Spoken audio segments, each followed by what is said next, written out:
আসসালামু আলাইকুম ও রহমতুল্লাহ। আপনি কি জানেন কুরবানি শুধু পশু জবাই নয়, এটা আল্লাহর কাছে সবচেয়ে প্রিয় আমলগুলোর একটি। কুরবানি শব্দের অর্থ হলো নিকটবর্তী হওয়া, অর্থাৎ আমরা আল্লাহর সন্তুষ্টি অর্জনের জন্য পশু কুরবানি করি। এই কুরবানির মূল শিক্ষা এসেছে হজরত ইব্রাহিম আলাইসাল্লাম এবং হজরত ইসমাইল আলাইসাল্লামের ত্যাগের ইতিহাস থেকে। আল্লাহ তাআলা ইব্রাহিম আলাইসাল্লামকে স্বপ্নে তার প্রিয় পুত্রকে কুরবানি করার নির্দেশ দেন।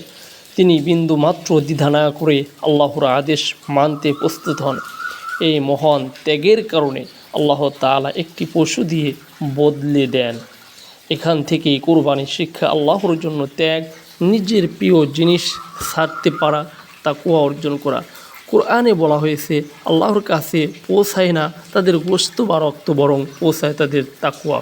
তাই কুরবানি শুধু একটি রীতি নয়, এটি আমাদের ইমানের পরীক্ষা। ভিডিওটি ভালো লাগলে শেয়ার করবেন, লাইক করবেন, কমেন্ট করবেন এবং আমাদের ইউটিউব চ্যানেল থেকে দেখে থাকলে চ্যানেলটি সাবস্ক্রাইব